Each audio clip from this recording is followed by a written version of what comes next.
मध्य प्रदेश की आर्थिक राजधानी इंदौर में गुरुवार को कांग्रेस विधायक लक्ष्मण सिंह पहुंचे। उन्होंने रेजिडेंसी पर मीडिया से चर्चा करते हुए ज्वलंत मुद्दों पर अपनी बेबाकी राय रखी। इंदौर में राजनीति से लेकर ताजा विवादों तक उन्होंने स्पष्ट रुख रखा। दरअसल कांग्रेस के वरिष्ठ नेता और विधायक लक्ष्मण सिंह ने कंगना रनौत को लेकर कहा कि कंगना रनौत कलाकार होने के साथ साथ इतिहासकार भी हैं, मुझे पता नहीं था। उन्होंने कहा कि कंगना को बयान देने से पहले इतिहास पढ़ना चाहिए।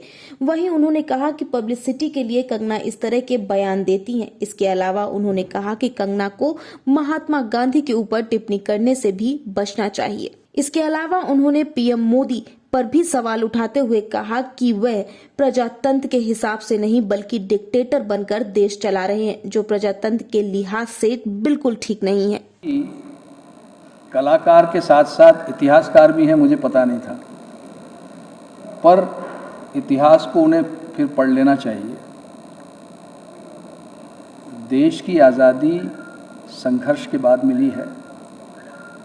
कई स्वतंत्रता संग्राम सेनानियों की और कई देशवासियों की जान गई है। कई देशवासी और हमारे नेता कांग्रेस पार्टी के फांसी पर लटके हैं।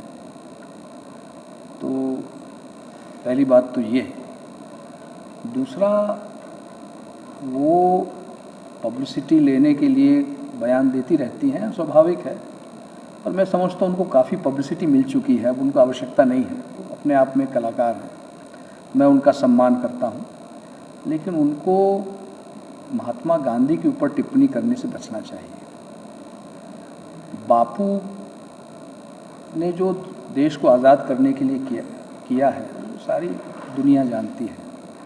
वो सारे विश्व के लीडर हैं, और आज उनके रास्ते पर दुनिया चलेगी तो ही शांति बनेगी। जो रास्ता उन्होंने बताया है उस पर हर देश को, पूरी दुनिया को चलना ही पड़ेगा, नहीं तो कोई रास्ता नहीं।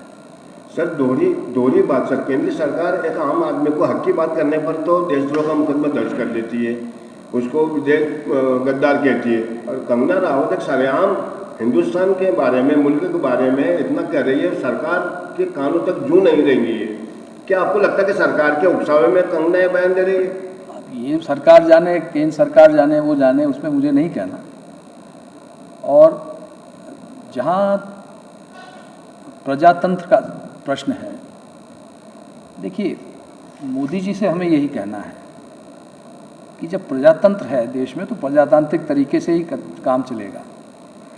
आप एक डिक्टेटरशिप लागू करना चाहते हैं तो फिर प्रेसिडेंशियल फॉर्म ऑफ गवर्नमेंट ले आइए, प्रजातंत्र खत्म कर दीजिए।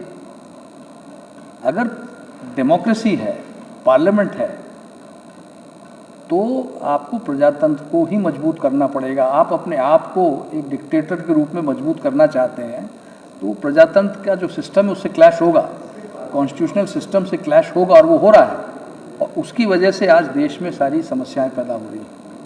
इधर मध्य प्रदेश में शिवराज सरकार द्वारा हटाए गए कोरोना प्रतिबंधों को लेकर उन्होंने कहा कि शासन जल्दी कर रहा है, जबकि विश्व भर में कोरोना की तीसरी लहर की चेतावनी जारी की जा चुकी है। ऐसे में मध्य प्रदेश की सरकार की क्या मंशा है, यह तो सरकार ही जाने, लेकिन कोरोना प्रतिबंधों को हटाए जाने को लेकर एक बार फिर सरकार को विचार करना चाहिए। मतलब करीब 5,000 लोग के गए हैं, तो क्या लगता है कि कोरोना की गाइडलाइन का कहाँ कितना सम्मान हुआ है? अब यह एक दुविधा हमको लगती है कि सत्ता पक्ष जब कोई कार्यक्रम करता है तो कोरोना गाइडलाइन नहीं होता है, हम लोग कोई विरोध करना चाहते हैं तो कोरोना गाइडलाइन होती है। मेरे स्वयं के साथ हुआ, मैंने वहाँ किसानों के मुद्दों को लेकर आंदोलन करना चाहा था, मैंने जिलाधीश महोदय से अनुमति मांगी, मुझे अनुमति नहीं दी। लेकिन उसके कुछ दिनों बाद सत्ता पक्ष की एक रैली थी, उसमें कोई अनुमति नहीं मांगी गई, तो फिर हमने बिना अनुमति के हमने भी आंदोलन किया। तो ये नहीं होना चाहिए। भेदभाव नहीं करते था भाई, विपक्ष तो प्रजातंत्र का एक बहुत महत्वपूर्ण अंग है।